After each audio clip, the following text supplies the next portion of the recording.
Bien, coleguitas. Volvemos entonces a mis coleguitas que están aquí presentes.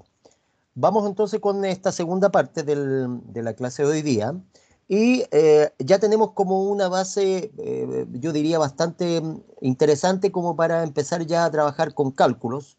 Recuerden que esta semana parten las ayudantías, el día sábado me parece que tienen su ayudantía y por lo tanto el profesor ayudante lo que va a hacer es llevar a la práctica lo que yo también voy a tratar de ver firme la próxima semana, pero el profesor ayudante el día sábado o profesor ayudante en este caso, el día sábado va a trabajar con ustedes, ¿ya? Entonces es bien importante que puedan participar en la ayudantía y con los ejercicios que ella va a trabajar.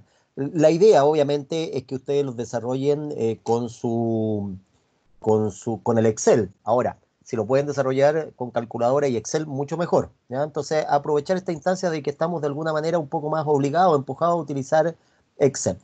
¿Qué es lo que vamos a trabajar en este segundo bloque? Ya tenemos como el inicio de las finanzas, tenemos lo que es el costo de oportunidad, podemos Profe, calcular, ¿sí? Dígame. disculpe, antes que siga avanzando, es que quedé pegado. No entiendo muy bien la diferencia, o sea, son muy similares para mí, el interés efectivo y el interés real. No sé si Ah, podría mire, diferenciarlo. ¿quién me pregunta cuál es su nombre? Don Franco. Franco, Don, sí, Franco. Don Franco, sí, buena la pregunta. Mire, eh, en estricto rigor, el interés real toma en cuenta la introducción de la inflación. Por eso que se deflacta, se pasa por un sedazo con la inflación. Ese es el interés real. El interés efectivo no necesariamente o solamente toma en cuenta la inflación, sino que el interés efectivo toma en cuenta que las tasas pueden capitalizarse. Es decir, el interés efectivo lo que toma en cuenta es que las tasas de interés pueden crecer por sí mismas. Por lo tanto, el interés real toma en cuenta solamente el impacto que tiene la inflación. Por lo tanto, si yo hiciera el resumen, yo diría, se parte con un interés nominal aquí, ese interés nominal se le añade lo que crece la tasa, más otras variables que no las hemos nombrado en este minuto, que puede ser el riesgo de la persona, el riesgo país, el riesgo de la empresa, y por lo tanto la tasa nominal termina siendo de este tamaño, un poco más alta, y es la que efectivamente entra en la operación.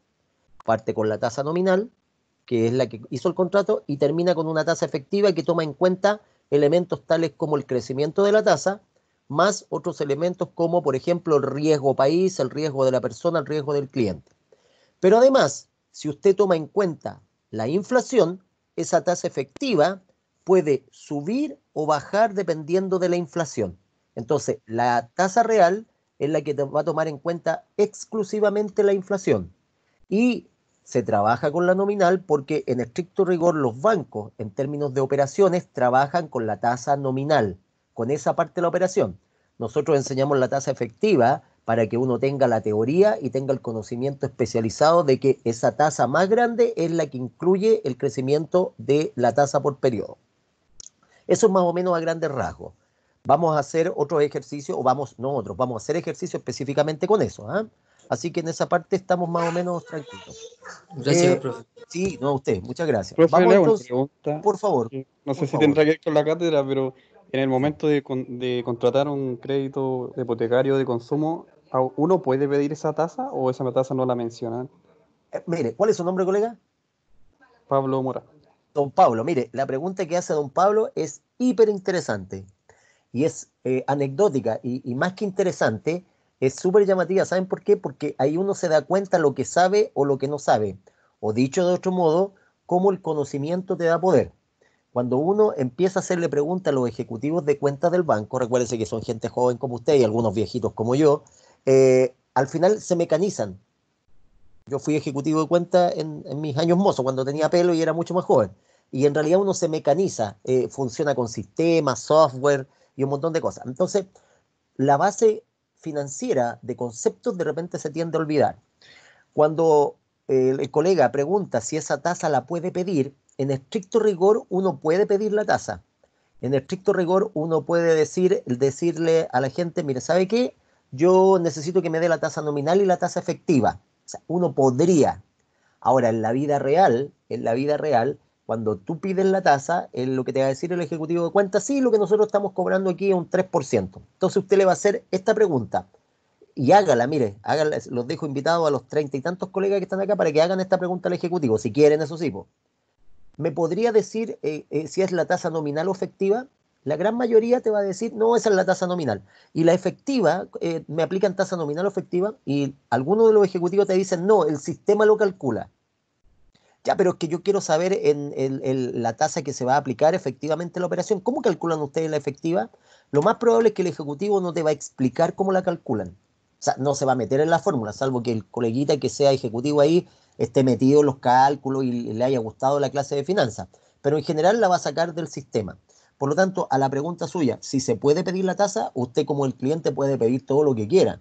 Otro cuento es la información que le van a entregar por la información que manejan ellos. Entonces, le van a tirar lo que es la tasa nominal. En algunos casos, claro, el ejecutivo lo va a atender y le va a explicar, mire, esta es la tasa efectiva, pero si quiere meter fórmula, al final lo va a terminar determinando el sistema que tiene todos los cálculos financieros en el banco, y eso pasa en general, ¿ya? ¿Alguna otra consulta antes de que vayamos al siguiente tema? Y con esto ya Gracias. tenemos el cuadro. No, a usted, querido colega, muy buenas las preguntas hasta este minuto, ¿ah? Son súper interesantes. Hagan hartas preguntas. Acuérdense que el ramo de finanzas es para que tenga cultura financiera aparte de las notas. Las notas es otro cuento, ¿ya? Bien, si hay alguna Profe, otra pregunta, dígame, colega. es que estuve revisando y el Power que acaba de mostrar en este rato no está subido en el aula. ¿Usted lo podría subir más rato? Sí, es que dejo termino yo de hacer la clase y el Power inmediatamente lo subo. ¿Sabe por qué no lo subo inmediato? Porque de repente algunas de las preguntas que me van haciendo los colegas o algunas observaciones las aprovecho de añadir al final del Power como complemento. Entonces siempre el Power de la clase lo subo al final de la clase y atrás tiene los otros Power que eran de lectura. Así que raya para la suma, va el Power para que lo lea, ¿ah? Muchas gracias. ¿Ya? Coleguitas, entonces, como ya tenemos la base para poder trabajar y para tirar cálculos, recordemos, podemos calcular costo de oportunidad, sabemos la diferencia entre una tasa de colocación y de captación, somos capaces de leer información financiera, podemos calcular la tasa real, tenemos el concepto de tasa nominal y efectiva, en cálculo ya sabemos calcular la cuota de un préstamo, podemos construir un cuadro de amortización y usted trae información de otros ramos relacionados con contabilidad. Hizo el ramo de contabilidad, por lo tanto, y lo aprobó, por eso está acá. Por lo tanto, en estados financieros básicos se puede manejar. Sabe las cuentas de activo, las cuentas de pasivo, las cuentas de resultado. No le voy a pedir que contabilice, pero tiene un manejo de conocimientos acorde para que entremos a la siguiente temática. Les recuerdo qué es lo que estamos estudiando este semestre. En Finanzas 1 estudiamos lo que es la administración de la empresa en términos financieros en el corto plazo. O sea, todo lo que nos permita tomar decisiones de corto plazo. Conocer la empresa, conocer cómo está en términos de salud financiera y económica, notes el juego de palabras, salud financiera y salud económica, y tratar de determinar si esta empresa se encuentra sana en términos de liquidez, nótese los conceptos, de endeudamiento, de productividad y de rentabilidad.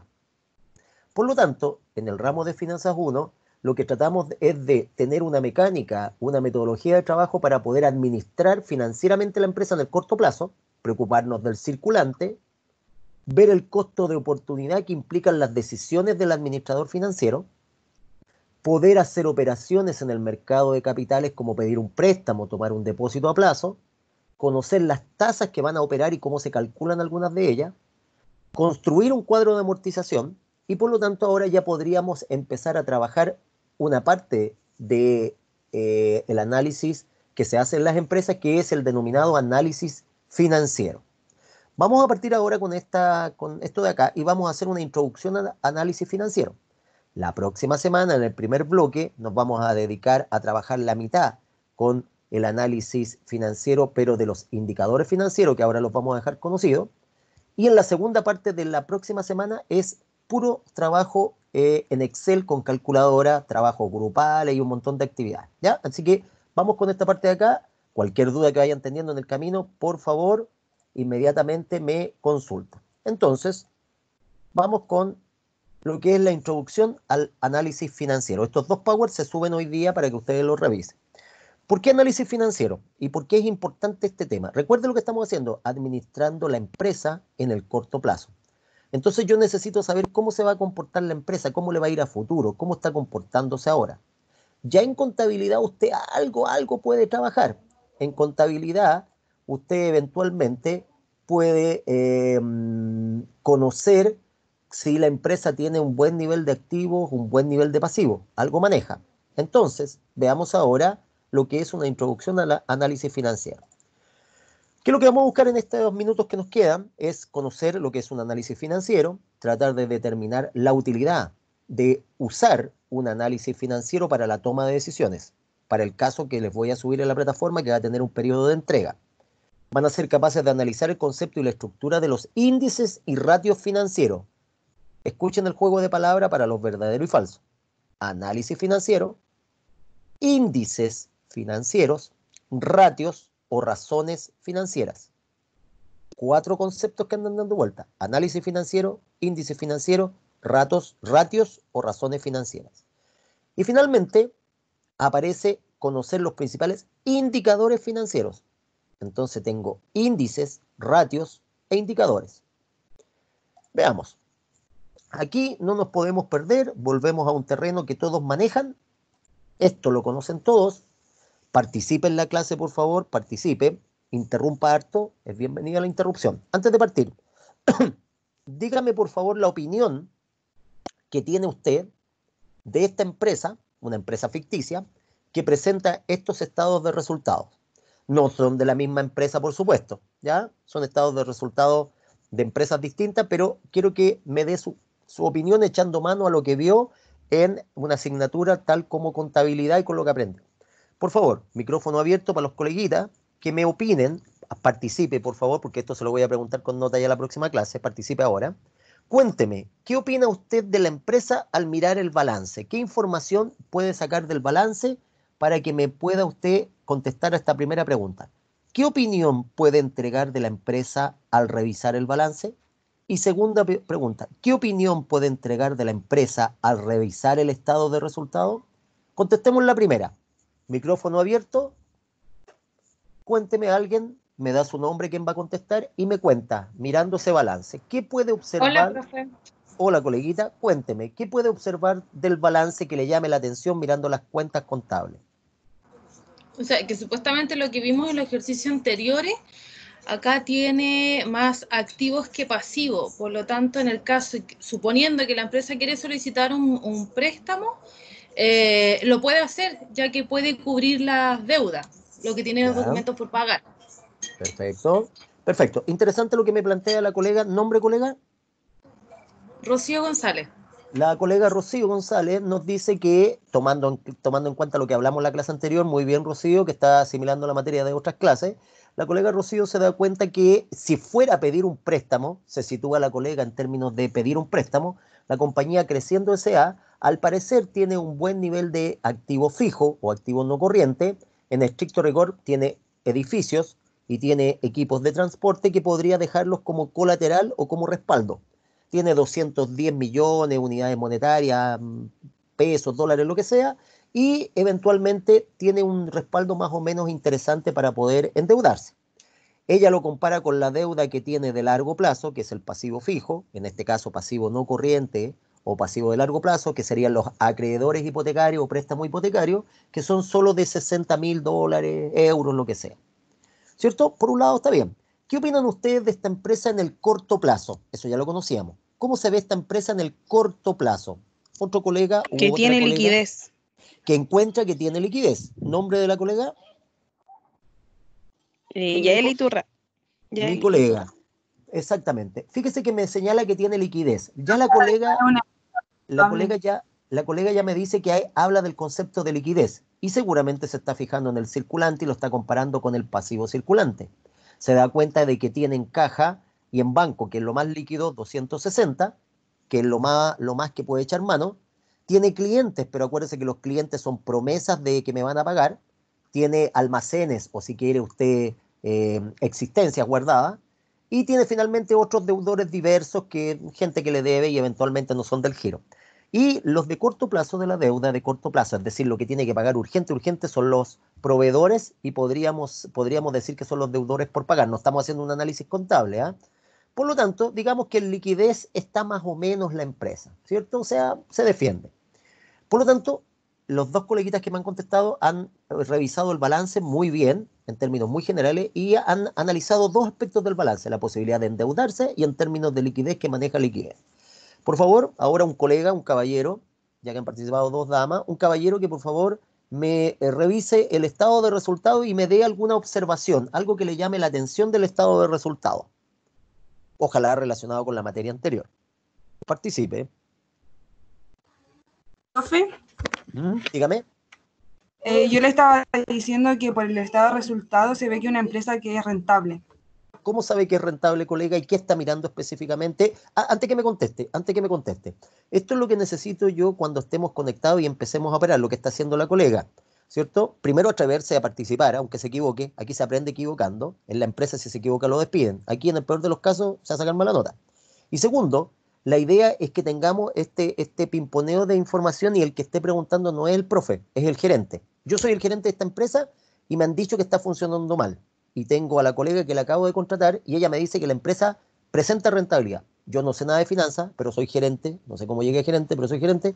Explíqueme por qué usted dice que esta empresa es rentable y específicamente qué está mirando del estado de resultado, colega. Profe, yo veo que es rentable porque la utilidad antes de impuestos da positivo. Ya, perfecto, ya, bien, buen punto. Y aquí quiero añadir un tema de discusión.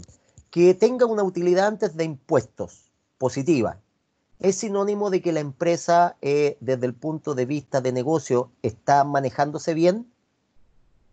¿Alguien que me pudiese aportar? ¿Que haya tenido utilidades significa que la empresa la esté manejando bien? Habría que compararla contra otras empresas del rubro. Pero si no me es solamente la utilidad antes de impuestos y tiene otra cosa que mirar en el estado de resultado que me diga que de alguna manera está siendo eficiente el administrador financiero, recuerden las tareas o decisiones que hacen los administradores financieros, manejar el efectivo de la empresa, manejar a la empresa en términos financieros y económicos. ¿Cómo saben que esta empresa, o cómo sabemos que lo que dijo la colega es correcto, aparte de mirar que tuvo utilidad antes de impuesto positiva? ¿Hay otra cosa que les llame la atención del estado de resultados? ¿Alguien más? Revisando los costos, ¿Qué costos, colega, está mirando? los de administración, los de venta y los financieros. Perfecto. Bien, eso lo conversamos también. Si se fija, tengo dos tipos de costos, variables y fijos. Los variables relacionados con la producción, variables porque si aumenta la producción, aumentan los costos, si baja la producción, bajan los costos. Por eso que los costos de venta son costos variables. Y el resto de los desembolsos, que llamamos fijos, no porque sean fijos, sino que porque no dependen de la operación, o sea, no dependen del giro del negocio, no dependen de la producción, de la producción, eso se denominan gastos o costos fijos. Y de esos gastos, fíjese, tengo gastos de ventas, de administración, financiero. Cada uno de estos para un administrador financiero son una mina de oro de información. Esto me indica mucho. Que esté desembolsando en gastos financieros 2 millones y que el costo de producción, que es desembolso, sea 7, es decir, 3 veces más en costo de producción, o lo que es lo mismo, que los gastos financieros sean 1/3 de los costos de producción, un poco más de 1/3, eso es súper importante para alguien que toma decisiones. Perdón, los gastos de administración que sean 1/3 de los costos de venta, esto es una información hiper importante. Que además yo sepa que mis gastos financieros, aquí están los intereses teóricamente al 31 de diciembre de un año, que yo de alguna manera he cargado como gasto y probablemente estos son por algún préstamo que estoy solicitando. Que sean 700, que sea aproximadamente el 33% de este desembolso también es importante. Bien, eso que usted está haciendo en este minuto que yo le pregunté es analizar cómo se encuentra la empresa, pero con los conocimientos que usted trae de contabilidad, que son importantes, y ya hicimos algo parecido. Por lo tanto, lo que yo puedo hacer con esta información de balances y estados de resultados a una fecha es hacer o desarrollar una metodología de trabajo que se denomina el análisis financiero. Hay muchas definiciones de análisis financiero, pero en general, cuando yo hago un análisis financiero, ahí están las PPT para no leerlas, cuando yo hago un análisis financiero, lo que yo trato es de hacer comparaciones. Eso es quizás lo más importante de un análisis financiero. Realizo comparaciones. Y son comparaciones relativas. ¿Por qué relativas? Porque no son exactas. Por lo tanto, ¿qué es lo que voy a hacer yo? Comparo, por ejemplo, la liquidez de un periodo con la liquidez de otro periodo, con otro periodo, y puedo ver cómo va creciendo. Vamos a ver regresión lineal después, un poco de estadística, cómo esa liquidez ha ido aumentando o ha ido disminuyendo en el tiempo. Pero además, con un análisis financiero, yo puedo tomar decisiones de 3 tipos: de inversión, de financiamiento, de financiación y de operación. Puedo tomar decisiones al hacer un análisis financiero para saber si mi empresa es sana. Puedo tomar decisiones de financiamiento para saber si mi empresa va a tener las espaldas financieras para conseguir apalancamiento. ¿Recuerdan apalancamiento para los controles de verdadero y falso? Financiamiento. Y puedo aplicar el análisis financiero para ver cómo opera mi empresa, es decir, si está operando eficientemente. En el fondo, Profe, sí, dígame. ¿apalancamiento qué era? ¿Perdón? Financiamiento. Cada vez que usted escuche la palabra apalancarse, significa conseguir financiamiento desde afuera de la empresa. Acá, mirando la pizarra, aquí, cuando yo tengo mi balance, yo todos los activos que tengo, recuérdense que aquí están los activos, todo lo que tengo o me deben, todo lo que tengo, yo lo he financiado, lo he comprado, lo he pagado, lo he solventado, es decir, lo he apalancado de 2 maneras: con deuda de afuera o financiamiento externo, y con financiamiento interno. ¿Por qué financiamiento externo? Porque, por ejemplo, las mercaderías, cuando yo no las pago al contado, es porque obtuve un crédito de los proveedores. Es decir, me está financiando un ente o una persona de afuera de la empresa. Cuando yo compré el edificio, compré el local o compré maquinaria o equipo activo fijo, yo lo financié con deuda de largo plazo o un crédito hipotecario.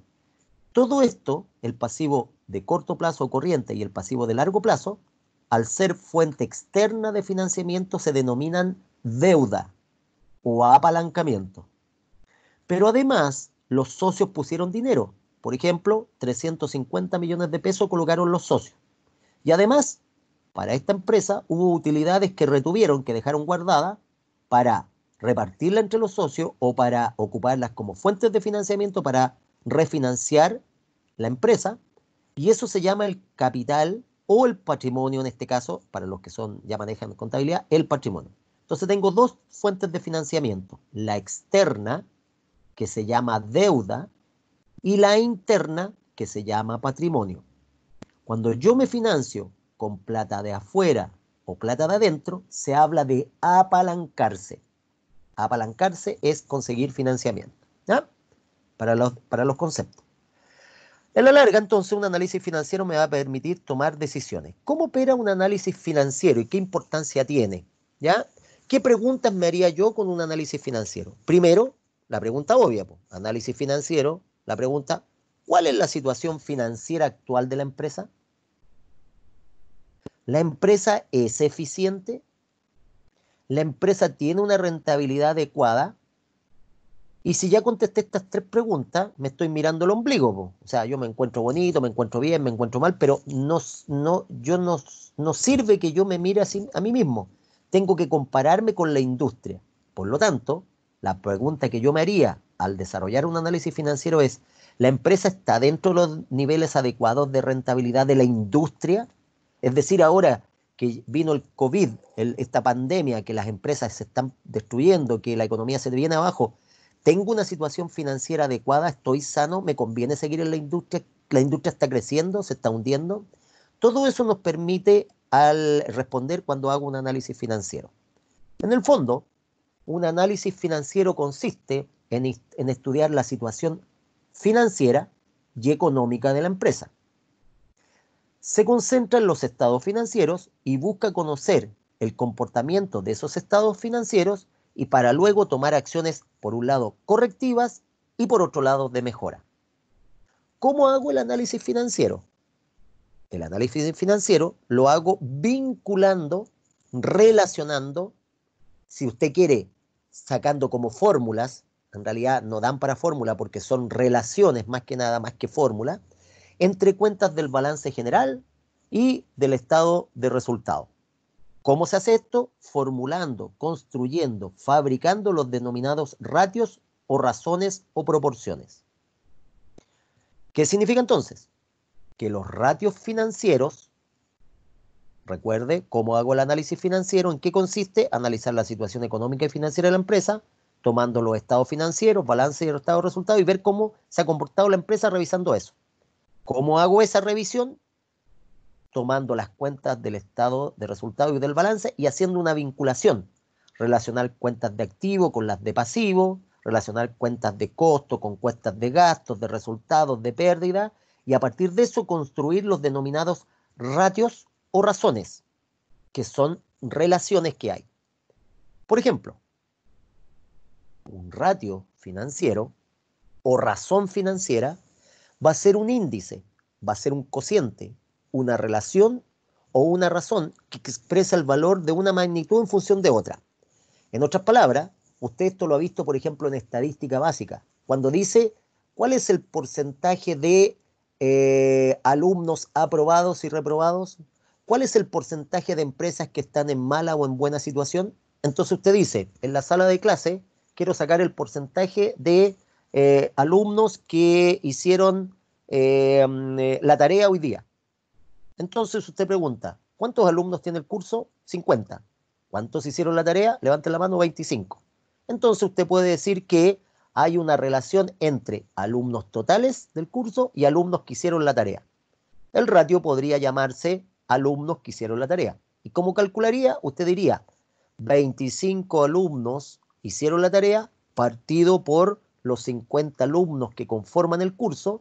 Si divide 25 partido por 50, le va a dar un porcentaje, un número, y ese número va a ser un porcentaje y usted, por ejemplo, podría decir que el 50% de los alumnos del curso, o sea, la mitad del curso, hizo la tarea.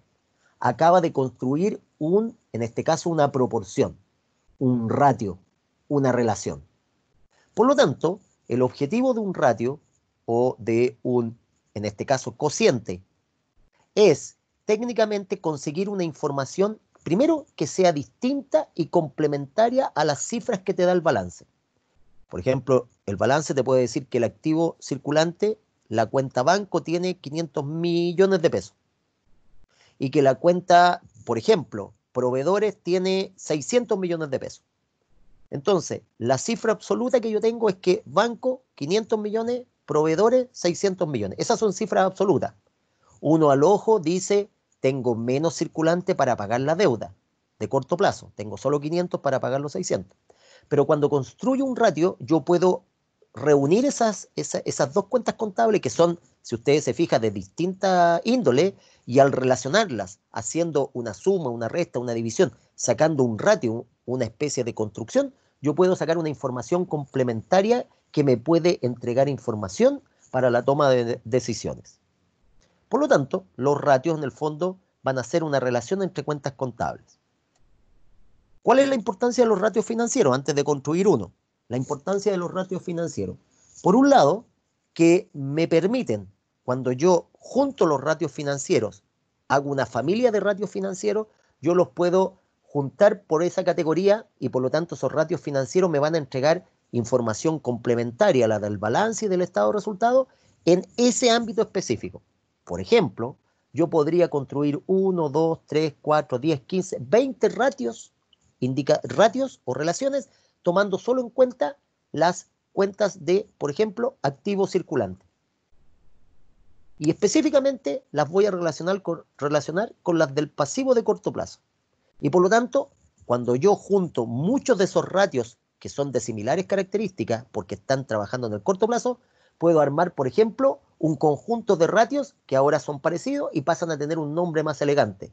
Cuando se juntan muchos ratios parecidos, se denominan indicadores. Entonces el ratio es el primero y cuando se juntan muchos ratios forman indicadores. ¿Cuál es la idea de la importancia que tienen los ratios? Es que me permiten generalmente tomar decisiones que me permiten extrapolar, proyectar la empresa hacia el futuro. Y por lo tanto, a partir de información del balance y del estado de resultados, ojalá información que yo haya recopilado en el tiempo, yo puedo hacer una proyección de lo que le va a pasar a la empresa. Esos son los ratios. Veamos este caso de acá. Ejemplo de ratios. ¿Ya? Este es un ratio, o relación, o razón, o cociente. En general es tomar una cuenta contable y dividirla por otra. Usted podría inventar los ratios que usted quisiera en general. Por ejemplo, en esta figura que ven acá, yo podría tomar el total que aparece en el activo, en este caso no corriente, de activo fijo, por ejemplo, que fuera 100, y dividirlo por ejemplo, el total que aparece en el capital. Entonces yo me invento un ratio que se llamaría activo fijo partido por capital. Y ese número que nos salga va a significar algo. La idea, obviamente, es relacionar cuentas que tengan sentido, ¿ya? Por lo tanto, aquí les presento un ratio. Este es el ratio básico que uno aprende y justamente está relacionado con la liquidez. El ratio corriente o razón corriente es tomar todo el activo circulante o corriente, el total, y dividirlo por el pasivo corriente. El pasivo corriente, el de corto plazo. Miren la importancia de lo que acabo de hacer. Tomo todo el activo corriente. Supongamos que mi activo corriente, o sea, todo el circulante sea 100. 100 pesos, dólares. Y el pasivo corriente sea 50 dólares. Antes de hacer esto, uno mirando el balance, como lo hizo muy bien un par de colegas por ahí, uno diría, en ese caso, si el profe me dice que tengo un activo corriente de 100, es decir, caja, banco, cliente, etcétera, todo suma 100, y tengo un pasivo corriente, es decir, proveedores, etcétera, etcétera, etcétera, y me subo a 50, yo digo, en liquidez estoy bien. ¿Se acuerdan que una coleguita lo dijo muy bien hace minutos atrás? ¿Por qué? Porque dijo, tengo más dinero disponible que el dinero que tengo que pagar en el corto plazo por el pasivo corriente. Eso uno lo mira al ojo. Pero si usted toma esto y lo divide, 100 partido por 50, le da 2. ¿Y cómo se interpreta? Y de aquí en adelante, cuando usted tenga esta división, algo partido por algo, siempre lo tiene que interpretar así. Como le salió 2, 100 partido por 50 igual 2, uno dice, por cada 1 peso que debo de deuda en el corto plazo, es decir, que tengo que pagar en el pasivo corriente, tengo para respaldarme 2 pesos de activo corriente. Por ejemplo, si fuera al revés, si tuviese como activo corriente solamente 50 y como pasivo corriente 100, al ojo me doy cuenta que no alcanzo a pagar toda mi deuda de corto plazo. Al ojo, en términos económicos, en dinero. Pero si aplico el ratio que se llama razón corriente, me quedaría 50 partido por 100, me daría 0,5. ¿Cómo se interpreta? Si fuera 50 el activo corriente y 100 el pasivo corriente, lo interpreto de la siguiente manera. Primero, que no me alcanzan los activos para pagar los pasivos, pero la interpretación específica con análisis financiero de este ratio sería que por cada 1 peso que debo en el corto plazo, tengo 0,5 pesos para pagar. Otro ratio es aquí uno de los tantos millones de ratios, estoy mostrando los más conocidos, es el ratio que se llama de endeudamiento. Ratio de endeudamiento. Es tomar la deuda total, hace 2 minutos atrás ya aprendió lo que era la deuda total, y dividirlo por los pasivos totales, perdón, por los activos totales. La deuda, lo dijimos, le contaba al coleguita que me preguntó, la deuda es todo lo que está acá. Hay deuda externa y deuda interna. Eso significa todo lo que es financiado desde afuera y es financiado desde adentro.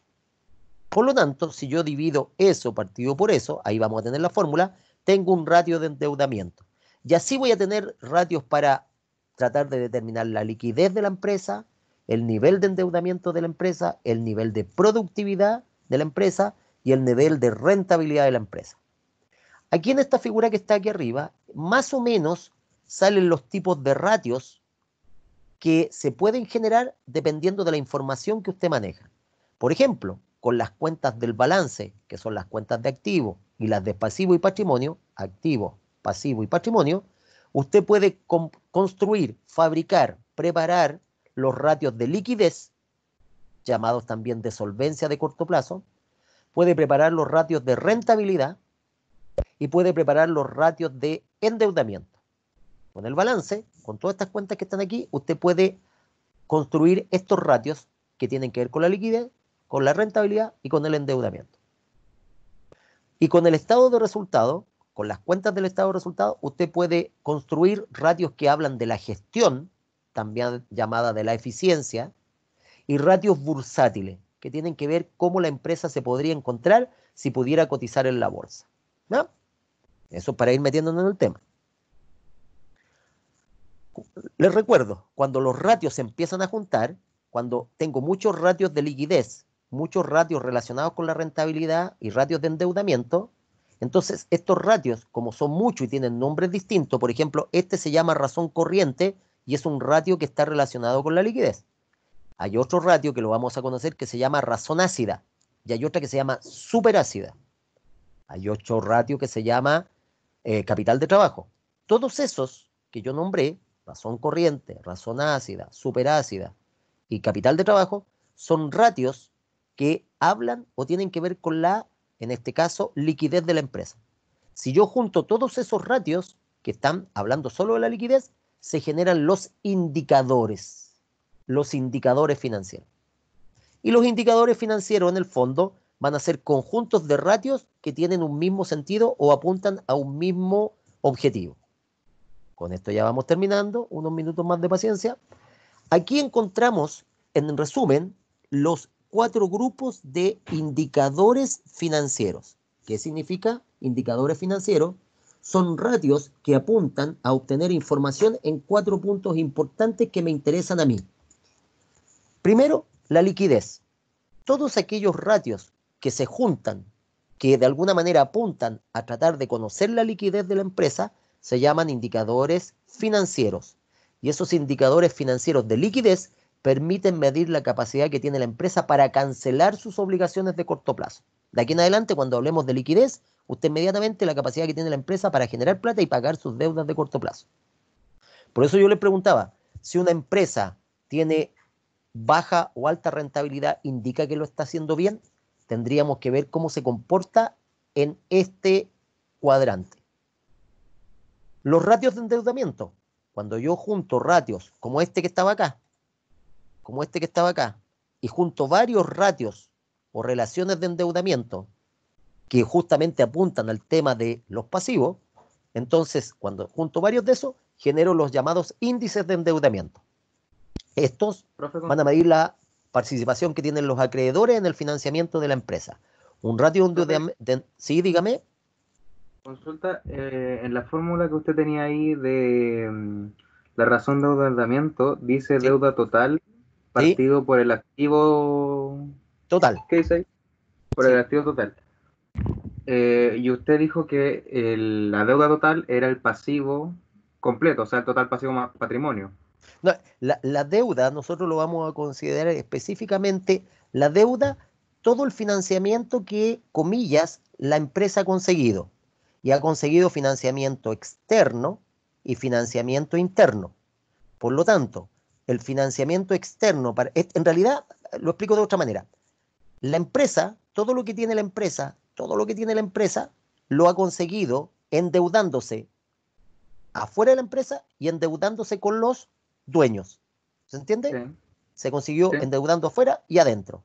Por lo tanto, la empresa tiene una deuda con externos y tiene una deuda con los socios. En estricto rigor, entonces, la deuda total, en términos prácticos, estaría compuesta por la deuda externa y la deuda interna. En otras palabras, el ratio de endeudamiento o endeudamiento total es tomar todo esto y partirlo por todo esto de acá. El resultado me va a decir, por ejemplo, como es balance, en estricto rigor me debería dar 1, ¿cierto? Si yo tomara la deuda total como todo esto, ¿ya? Ujú. Entonces, como siempre me va a dar 1, y yo, por ejemplo, sé que eventualmente yo en realidad esta empresa la financié más con préstamos de largo plazo y los socios no pusieron casi nada, tomar toda la deuda, aunque teóricamente está bien dicho, me daría siempre el mismo resultado. ¿Por qué? Porque la deuda total, si lo consideramos pasivo y patrimonio, me tiene que dar igual que el activo y por lo tanto me daría 1. Y el resultado como explicación sería que por cada $1 que pusieron, que se financió desde afuera, técnicamente logré comprar un peso. Entonces, la información no tiene mucho sentido, porque es muy lógica, porque esto es un balance.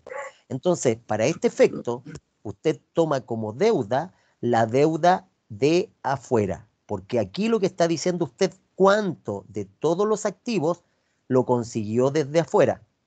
Lo que le faltó de conseguir hacia afuera, usted lo consiguió desde adentro. O sea, si los activos eran 100, los pasivos eran 50 y el patrimonio era 50, entonces usted toma 50 partido por 100, le da 0,5, entonces usted puede decir que por cada un peso de activo que usted tiene, ese peso de activo fue financiado por 0,5 que venían desde afuera y por lo tanto el saldo venía desde los socios. Esa es más o menos la interpretación. Lo vamos a ir viendo, ¿eh? Vamos a trabajar, no todos los ratios, vamos a trabajar varios, y entonces aquí se pueden generar los problemas. Lo entiendo si alguien se pierde, porque de repente cuando uno maneja más o menos contabilidad, cuando las cuentas de repente tienen nombres medio extraños, sobre todo, esto está pensado en mis colegas de administración, que su fuerte no es la contabilidad. Entonces, de repente el tema de algunos cuentas contables son medias enredadas de trabajar. Por ejemplo, esta de gastos pagados por anticipado, aparte de lo lógico que suena, el tratamiento a uno lo puede enredar si no es del área de contabilidad. Vamos a trabajar los ratios más conocidos nomás, porque la idea es que usted conozca esto y en la vida real, si algún día usted lo aplica, no lo va a hacer usted, lo va a hacer alguien con un sistema y por lo tanto para que usted más o menos pueda opinar. De ahí les voy a dar las fórmulas oficiales con que vamos a trabajar, ¿ah? ¿Ok? Vamos un poco cerrando con lo de hoy día. Tengo los ratios de endeudamiento, los ratios de rendimiento, rentabilidad. Sáquense la cabeza de que esto lo tienen que aprender por un tema para pasar al ramo. Piensen que están trabajando en la empresa y aquí están las cuatro áreas que a alguien que dirige una empresa le interesa conocer. Esta cuestión hay que llevarlo así. Imagínense que una pyme, una pequeña y mediana empresa pudiese manejar esta información. O sea, si entendiera lo que está haciendo, no es por menospreciarla. Si pudiera calcular y construir indicadores de liquidez, de endeudamiento, si supiera si realmente es rentable la empresa y finalmente, cómo anda en términos del uso eficiente de los activos. En este minuto las pymes, y aquí viene un comentario ya a título personal, el gran problema de las pymes no es que les falte motivación. Una pequeña y mediana empresa pero les sobra la motivación. Están con un corazón, pero tremendo para trabajar. El problema es que la gran mayoría carece de una base administrativa, financiera, contable y legal suficiente para poder desarrollar adecuadamente su actividad. Yo sé que alguien dirá, bueno, profe, por eso son pymes. Sí, pero hay un problema. Cuando la empresa no se capacita, le pasa lo que le está pasando ahora.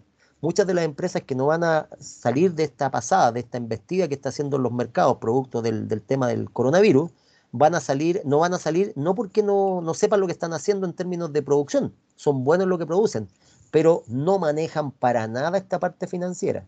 Lo digo con conocimiento de causa porque el profe Segovia junto con otro equipo de colegas trabajamos asesorando a microempresas y trabajamos para centros de desarrollo de negocios y la capacitación que se les da a los microempresarios es súper buena y muchos microempresarios no la toman mucho en cuenta. ¿Por qué? Porque no tienen tiempo para estudiar.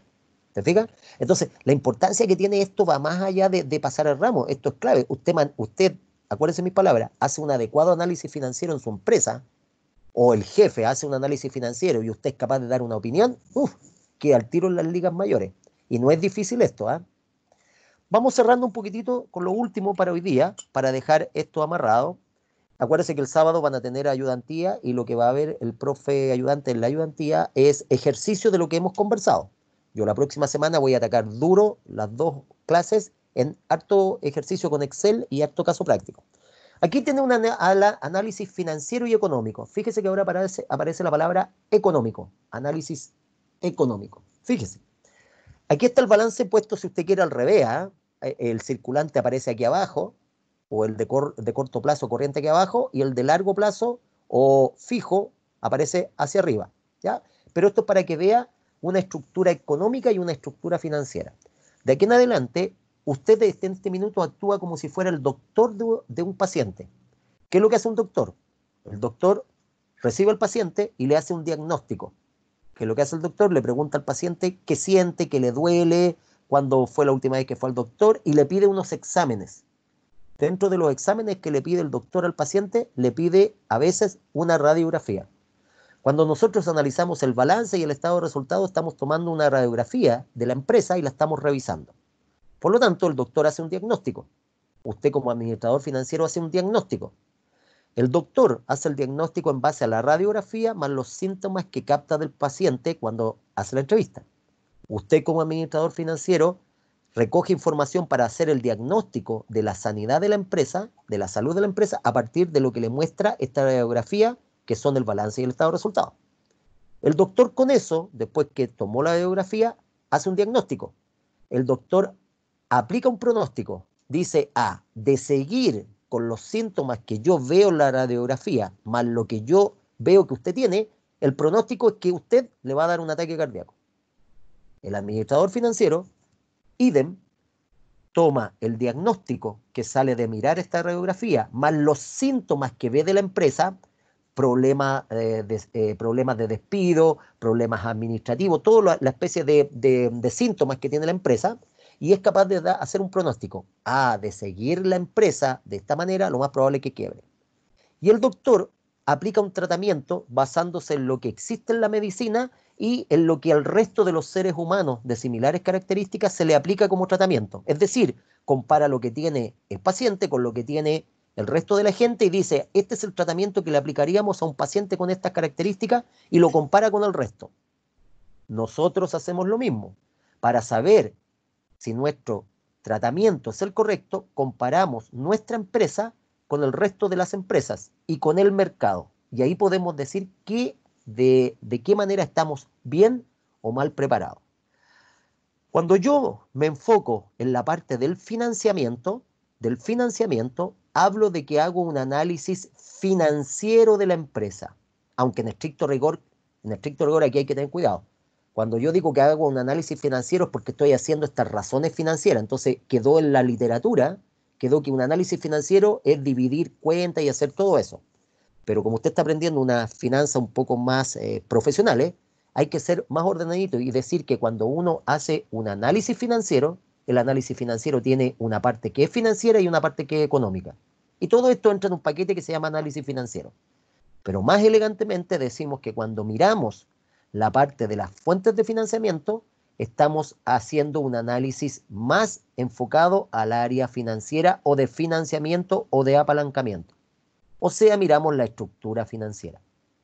Y cuando hacemos un análisis económico de la empresa, en el fondo estamos mirando la estructura económica, es decir, cómo con el dinero que se consigue de afuera y de adentro, deuda, patrimonio, lo invirtió en comprar o adquirir activos corrientes de largo plazo y de muy largo plazo. Por ejemplo, invertir en la marca comercial o en el royalty o en una franquicia. Cuando yo analizo cómo se comportan los activos, estoy haciendo un análisis económico de la compañía a través de la estructura económica de la compañía. ¿Ya? Bien, teniendo ya eso más o menos armado, nos toca ahora empezar a trabajar con un caso que viene en Excel, ¿ya? Entonces, en esta primera parte, lo que usted vio conmigo fue el análisis financiero, los índices de liquidez, endeudamiento, de rentabilidad y de actividad.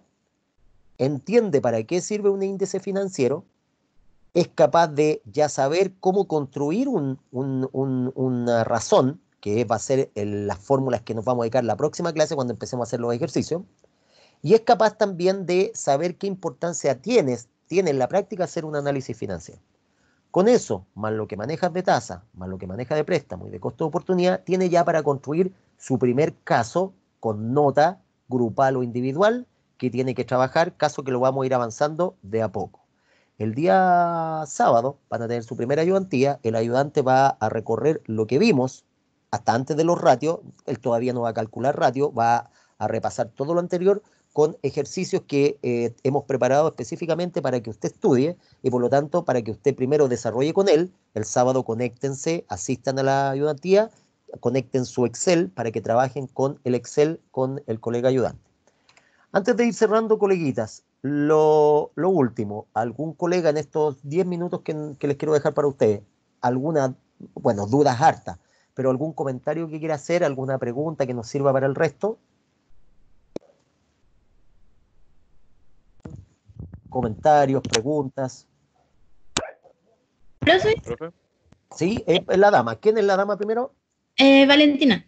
Colega Valentina, Es que cuénteme. tengo una duda, no sé si estaba mal escrito, pero no encontré en internet como una definición. ¿Sí? ¿Ratación se refiere a los ratios? Ah, sí, sí. Mira, es interesante, a lo que plantea la coleguita es interesante. Yo estoy subiendo todas las grabaciones de las clases, más otras cosas que yo subo, que trabajo en otros ramos, en un canal de YouTube. ¿Ah? Los profes lo están subiendo a un canal de YouTube que es de la universidad, pero como está muy saturado, yo tengo un canal de YouTube ahí, que no es nada de otro mundo, pero ahí estoy subiendo todo, ¿ya? Y por lo tanto, para que usted cuando baje saque el link para vea esta clase, se suscribe a mi canal para que vaya viendo la información, porque ahí voy subiendo cosas interesantes, incluso de otros profesores, que son muy, muy buenas. Y justamente en YouTube aparece un montón de videos donde explican el análisis financiero, explican un montón de cosas. Entonces aparecen conceptos medios raros, ¿ah? Y justamente uno de los conceptos que aparece, si es que el que la coleguita escuchó, aparece ratación, ¿verdad? Como rotación, pero como ratación. En algunos casos significa, en el fondo implica la idea o el procedimiento de calcular ratios, pero depende del lenguaje que se utiliza en otros lados. Yo igual no he subido todavía muchos videos desde YouTube que no sean los de las clases y voy a empezar a seleccionar algunos porque me parecen interesantes. La idea de esos videos que te complemente lo que tú estás estudiando, ¿no? Entonces, yo me quedaría con la terminología que estamos ocupando en la clase para que no se llene de muchos conceptos y después se pierda. Pero lo ideal es que revisen hartas cosas, ¿ya? ¿Alguna otra consulta que quiera hacerme algún colega, alguna colega?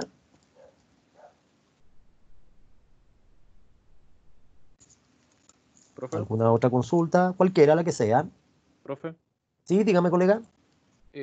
Cuando usted habló en el estado de resultados sobre la eficiencia, se podía calcular cuando el costo variable se restaba con el costo fijo y si el resultado era positivo era porque la empresa era eficiente.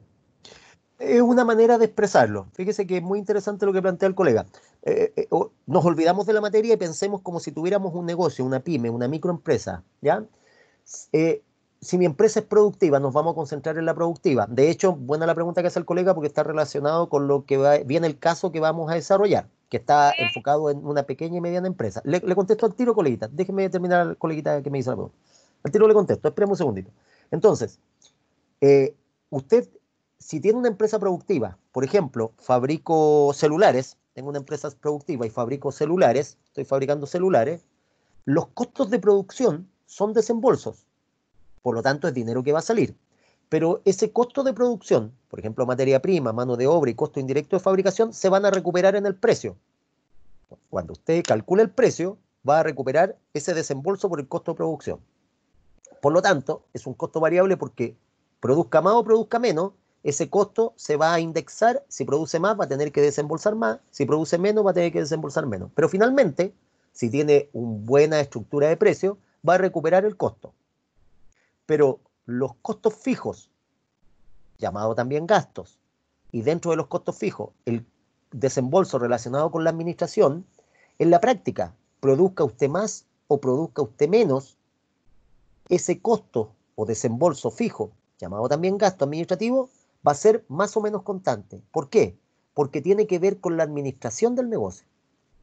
Por lo tanto, si yo tengo una empresa donde mis costos de producción aumentan, producto de que estoy vendiendo más, por ejemplo, el caso que expliqué en la clase anterior, o si no me acuerdo si lo dije, pero por lo menos lo he hablado en otros cursos, una empresa que fabrica mascarillas, ahora que están de moda todo el tema de insumos médicos, si me suben los costos de producción, suponiendo que los precios no están subiendo por la inflación, sino que me suben los costos de producción porque me han llegado más licitaciones, he participado en más licitaciones, tengo más oferta para mis productos, entonces ese costo de producción, escuche lo que voy a decir, comillas, no importa si aumenta, porque técnicamente se está de alguna manera respaldando con un aumento en las ventas y lo voy a recuperar en el precio. Pero si me aumenta el costo de administración y mi costo de producción tiende a disminuir porque estoy fabricando menos, entonces técnicamente no hay eficiencia en la gestión. ¿Por qué? Porque costo o desembolso relacionado con la administración es el que uno tiene que manejar. Ojalá disminuir, haciendo lo último que hay que hacer. No, uno no estudia 5 años para despedir gente, pues, o sea, no hay que tener muchas neuronas para despedir gente. Entonces, en estos minutos de crisis, muchas empresas están optando por despedir gente. Y eso es fatal. Sobre todo cuando están despidiendo gente que tiene mucho tiempo en la empresa y por lo tanto el know-how de la empresa lo conocen al revés del derecho. Y por lo tanto están perdiendo un tremendo capital intelectual. Entonces, ¿qué es lo que hay que hacer? No importa si el costo variable sube o baja, incluso si sube. ¿Por qué? Porque lo voy a compensar con la venta. El que hay que tener controlado es el costo fijo o gasto de administración. Ahora la pregunta, me di toda esta vuelta para que entienda la lógica. Si el costo de producción empieza a bajar y el costo de administración o gasto de administración empieza a aumentar, hay ineficiencia. ¿Por qué? Porque este se va a mantener y en general estos tienden a subir. Y este, al ser más bajo, o es porque usted está fabricando muy barato el producto, o porque no lo supo calcular y por lo tanto, eventualmente, está perdiendo dinero. ¿Por qué? Salvo que usted lo venda muy caro el producto, lo más probable es que esté calculando mal el costo variable. Por lo tanto, cuando mi costo fijo tiende a aumentar, empieza yo con una situación de ineficiencia en la administración. Esa es un poco la idea central. Entonces las pymes, el problema que tienen es que no saben calcular costos, o por lo menos los costos no están bien calculados. Entonces, si tú le preguntas a una señora que tiene un restaurante, al ojo más o menos te calculan los costos fijos y al ojo más o menos los gastos de administración. ¿Te fijas? Entonces, la idea para que una empresa sea solvente es mantener los costos fijos lo más bajos posible, logrando eficiencia en la gestión, y los costos variables, ellos se les permite un poco que se disparen, bajo pretexto que voy a recuperar el dinero con la venta del producto. ¿Ya? Eso es súper interesante porque viene en el análisis financiero que vamos a hacer. Van a tener que analizar una empresa y proyectar, vamos a simular que trabajamos para el banco BCI, que somos ejecutivos de cuenta de empresa, y que por mandato de la gerencia nosotros vamos a analizar el riesgo para prestarle a unas pymes. Por lo tanto, vamos a simular lo mismo que están haciendo ahora los bancos comerciales, haciendo análisis financiero para ver si le pasan o no le pasan dinero a los clientes y a qué tasa finalmente de colocación le van a dar los préstamos, a partir de la tasa nominal, tomando en cuenta la inflación, que es baja, y por lo tanto obteniendo la tasa real. Entonces vamos a hacer todo ese juego. Buena la pregunta del colega. ¿Alguna otra pregunta de algún otro coleguita? Sorry que sea tan larga la respuesta, pero se las doy con harto concepto. ¿Algún otro coleguita que me quiera consultar respecto de las tasas, del costo de oportunidad? Profe, quiero hacer una pregunta. Dígame. Según toda la explicación que usted da sobre la inflación, ¿podría ser razonable decir que el Estado o el gobierno de alguna forma no sé si maquillar la cifra, pero la controla a la fuerza para que el crecimiento económico no se estanque? Mire, lo que usted dice está súper bien, y la palabra maquillar está bien expresada. A veces uno maquilla las cifras, ¿ah? Queda un tinte cuando uno lo escucha como una cosa así media turbia, pero en estricto rigor yo voy a complementar con lo que usted dice. La misión del Ejecutivo, específicamente del gobierno, pero específicamente del Banco Central, es justamente controlar la inflación. ¿Qué significa? Un país que está bien ordenado, tiene un banco central, que es un ente independiente del gobierno, por lo tanto toma sus propias decisiones, y lo que busca el Banco Central es mantener un equilibrio en la inflación. Si se acuerda de la lámina que está en color rojo y azul, cuando el país le está yendo bien económicamente, es porque tiene más dinero. Compárenlo con lo que está pasando ahora. Estamos debilitados, está flacuchenta la economía, no solo de Chile, del cono sur, de América, del mundo entero, producto de la pandemia y el impacto económico que hay. Por lo tanto, la misión del gobierno es dos cosas. Aparte de administrar el país socialmente, es manejar la inflación. Netamente en términos económico-financieros, manejar la inflación.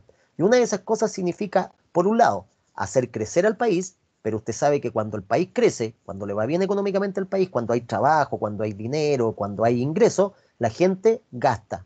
Y al gastar, al comprar, al consumir, los precios tienden a subir. Eso es natural, salvo que usted fije una economía con un marco regulatorio donde fije los precios. Y por lo tanto, usted no tenga una economía de mercado, oferta y demanda, y por lo tanto los precios están fijos.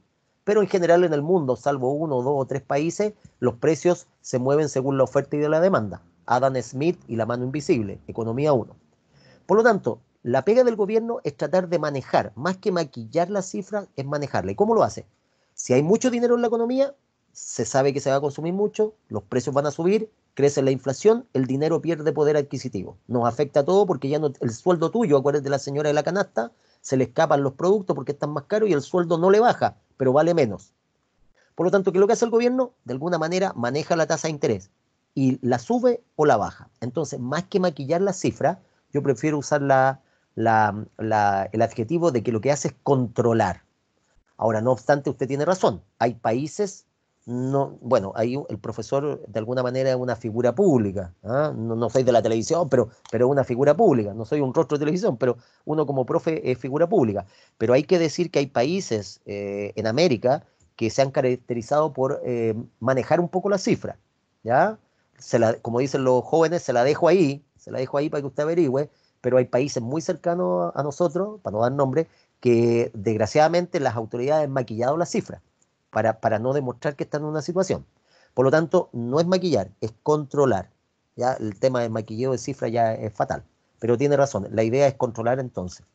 ¿Alguna Gracias, otra pregunta? profe. Sí, a usted pues. ¿Alguna otra pregunta? Todas esas preguntas yo las fui anotando, coleguita, y todas esas preguntas, algunas como que eran súper lógicas que uno las podía hacer y otras son súper interesantes, aparte de lógica, yo las voy incluyendo en todas las que vamos haciendo en los controles. Así que por lo más probable que todo lo que han preguntado los compañeros, que tampoco fueron preguntas como para hacer tan compleja la cosa, van a aparecer en esto o en los próximos controles. ¿Alguna dudita de algún coleguita? Si es que alguien quiere alguna otra consultita, quiero los últimos 2 minutos, abusar de su voluntad, aprovechar la conexión para mostrarles el tema con los resultados del ¿cómo se llama? Del control que hicieron. Acuérdese que la idea es que usted entre a mirar los controles, ¿ya? En este caso, usted conmigo hizo ya un control. Los resultados del control ya están listos, están en la plataforma, es automático, ¿ya? Entonces, yo lo voy a mostrar aquí en pantalla. Usted teóricamente podría ver también su resultado. Capaz que alguien ya lo miró. Igual después voy a explicar cómo ver ustedes sus resultados. Hoy día le voy a mostrar la plantilla donde aparecen los resultados de su control. ¿Ya? Yo lo veo de esta manera. Esta es mi plantilla de profe. Entonces me voy a donde usted hizo el control. Si estoy en finanzas, sección 3. Este somos nosotros. Profe, Nosotros ¿está compartiendo la pantalla? No, porque a mí todavía no me no. sale nada. Ah, No, ya. todavía no. Ok. Ahora voy. Es que lo estoy encontrando. Allá, aquí lo encontré. Ahora voy. Ahora voy a compartirlo. Entonces, ahora viene. Ahí está. Entonces, aquí está el control que hizo usted, el test, ¿cierto? Que lo hizo la semana pasada. Entonces yo voy a ver los resultados del test. Suponiendo que puedo entrar aquí sin ningún problema. Ya, voy a dejar de compartir un poquitito porque está pegado por dejar de compartir. Lo voy a sacar acá y le voy a mostrar los resultados, ¿ah? Para que no se quede pegado. Se pegó un poco acá. Voy de nuevo. Aula virtual de pegado. Lo voy a mostrar en un minuto, ¿ah? Que está pegado el...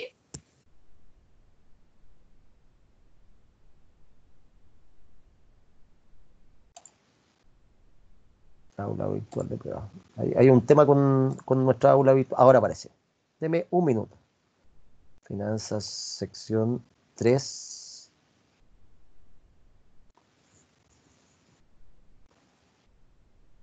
Está cargando, ¿eh? Entonces, mientras carga, los resultados se hicieron 10 preguntas de verdadero y falso. Cada una tenía un puntaje de 10 puntos, con 10 tenía 100, con 100 tenía un 7 y con 50 un 4. No hay descuento por las malas, por lo tanto, el puntaje que sacaba usted en este minuto era neto. La idea es que no le juegue a la chunte, a la incertidumbre, a un poco al azar. Después, la idea de estos controles de verdadero y falso son controles rápidos para mantener la información en la mente.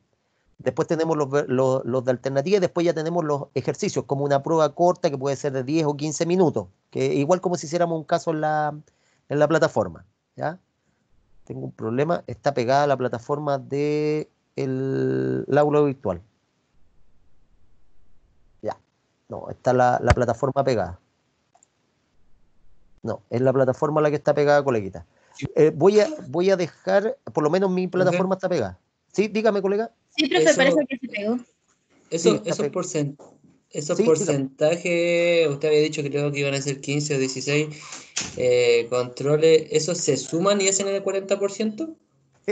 Sí, es más o menos eso, pero se lo voy a dejar bien en la próxima sesión porque le voy a colocar cómo va la fecha de los próximos controles para que sepa cuándo va a tener tarea, cuándo va a tener control, cuándo va a tener una exposición, cosa que nos llegue a la clase como ha llegado hasta este minuto, hasta esta semana, donde usted más o menos sabía lo que íbamos a trabajar porque el profe algo le contó, pero no sabía la actividad específica que iba a hacer. A partir ya de la próxima semana va a tener un calendario por lo menos de las próximas 3 o 4 clases donde le va a decir cuándo viene el próximo control.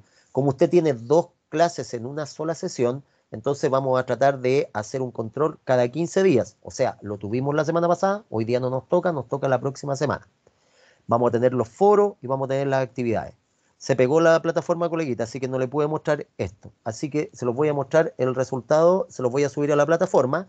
En este minuto, como es el primer control, puede que a los coleguitas les haya ido muy bien y a otros muy mal, o no tan bien como pensábamos. Vamos a dejar una cierta cantidad de controles para lo que nos dé el semestre y vamos a eliminar los más malos de una cantidad mínima que vamos a dejar. Eso se los voy a informar en la siguiente sesión. Como me preguntaba el coleguita, este 40% va a estar conformado por controles, tareas, cuestionarios, intervenciones, exposiciones. A partir de la próxima semana le voy a dar por listados de nombres, le voy a dar ciertas tareas que va a tener que hacer. Por ejemplo, yo lo aplico con todos mis alumnos de todos los ramos. Los alumnos del ramo de mercado de capitales tienen que trabajar y exponer 5 minutos sobre la última noticia de mercado de capitales que surgió en el mundo. Entonces, mis alumnos de mercado de capitales tienen que ponernos al día con lo que está pasando, por ejemplo, en el dólar, que subió y que el petróleo se cayó. En Finanzas 1 vamos a trabajar lo mismo. El listado de alumnos los voy a ordenar y a grupos de alumnos, para que no sea de a uno, a grupos de alumnos le voy a dar un tema específico y en el calendario que yo le voy a anunciar, que lo voy a colocar en la plataforma, usted va a partir inaugurando la clase después del saludo del profe, exponiendo no más allá de 10 minutos respecto de un tema específico que le voy a dar yo, que es relacionado con lo que estamos viendo. Y eso también tiene otra nota. Y finalmente Profesor, llegamos... ¿Sí? Pregúnteme. con respecto a eso, lo último que estaba nombrando, no se puede, por ejemplo, usted decir ya si somos 37, hacer 10 grupos para poder trabajar con, no sé, equipos que ya uno se maneja en vez de por lista, a lo mejor uno no sé, o sea, en todos los equipos no todos trabajan al mismo. Me parece, sí, recojo el comentario, me parece muy bien. En esta primera instancia, como estamos ocupando esta actividad, yo cuando lo hacemos presencial hago lo mismo. Primero hago que los primeros grupos se armen en forma voluntaria, los que se conozcan, y los que van quedando solos, bueno, vamos armando. Lo vamos a hacer así para que podamos trabajar. La idea es que todos de alguna manera participen. Me parece bien lo que dijo el coleguita, lo voy a tomar en cuenta. Así que probablemente les voy a mandar en la plataforma, en el Moodle, voy a dejar una indicación que va a decir, por ejemplo, colega, favor conformar grupos de 5 alumnos, ¿ya? La idea es que podamos intervenir todos y no hacerlo de a uno, si no, no alcanzarían todos, ¿ya? Buena comentario, lo vamos a hacer, colega. Y las pruebas solemnes van a consistir en casos de aplicación. La prueba solemne, lo dije la primera vez, no es la típica prueba solemne donde ustedes le pasan una hoja y está 2 horas sentado y a veces le va bien o le va mal. Las pruebas solemnes van a ser en el fondo un caso final que el día que tengamos la prueba solemne usted llega a terminar. Por ejemplo, voy a inventar, en mayo tenemos nuestra primera solemne, voy a inventar el último miércoles de mayo, invento, no sé si en esa fecha. Entonces usted, para esa solemne, va a tener el caso Cooper S.A., una empresa del rubro de la minería, bla, bla, bla, bla, bla, pero ese caso usted lo viene trabajando hace 4 clases atrás, y usted llega ese día solamente a terminar la parte final. Entonces, en el fondo, si usted ha venido a las clases, en realidad si ha estado presente en las clases participando y lo ha trabajado, usted llega solamente a cerrar el caso con lo que vamos a trabajar en ese último minuto. Entonces vamos a tener 2 casos grandes para la primera y para la segunda solemne y un caso completo para el examen o un trabajo final que hay que hacer. Por lo tanto, la metodología en esta parte del trabajo virtual es distinto, es mucha participación de usted. Hasta este minuto usted está al debe todavía, El profe es el único que ha hablado como loro. Los alumnos no han hablado mucho. Recuerde, próxima clase, la participación ya va a empezar a ser evaluada. Y nos quedan finalmente los foros. Profe, Sí, dígame. ¿le puedo pedir un favor? Sí, dígame. Lo que pasa es que yo tengo otra clase a las 9:40. ¿Qué hora es, Entonces vamos a las 9:37 tengo yo para ver el tema de Perfecto. para ver el tema como del test. Perfecto. Es que tengo pegada la Sí. plataforma voy a tratar de entrar de nuevo al test, coleguita, porque está pegado se quedó pegado virtual. Déjeme ver si puedo entrar ahora. Disculpe que le interrumpa, pero que el otro profe igual es medio estricto con la hora. No, entonces, por favor, vayan, entren a la otra clase, coleguita, dejémoslo esto Onda, no pendiente. sé si mi otro compañero, pero yo tengo clase. Pues, colega, vaya nomás, no hay problema. Pero coleguita, profe, cuando uno pisa el test, automáticamente te sale el resultado. ¿Eso es lo que usted quiere? eso es lo que quería mostrar. Solamente Pero tiene que meterse en el que usted subió, que dice test, repasando los conceptos básicos, le da clic y le va a salir finalizado y los puntos que obtuvo. Le va a salir, por ejemplo, yo tengo 90% de 100. Sí, coleguita, sí, eso es lo que iba a mostrar. El problema es que tenía pegado la plataforma del aula virtual que estaba rodando, no entraba. Sí, eso es lo que quería mostrar. Muchas gracias de todas maneras, sí, eso es lo que iba a hacer. Coleguitas, tiene Ya, razón profe. mi colega. Sí, tiene razón mi colega. Vamos cerrando ahora. Dejemos las preguntas pendientes, me la mandan por interno, por correo, para que puedan ustedes irse a la otra clase, ¿ok? Le quiero dar las más cordiales de los agradecimientos por haberme acompañado. Por favor, disculpen haberme robado algunos minutitos más. Nos encontramos en la siguiente clase, ¿ok? Empezamos a cerrar. Cualquier duda me la envía por correo. Que tengan muy buenas noches. Gracias por participar. Ya, gracias, profe, que esté bien. Gracias a ustedes. Gracias. Un fuerte abrazo. Chao, que lleguen muy bien. Chao, colegas. Gracias. A ustedes.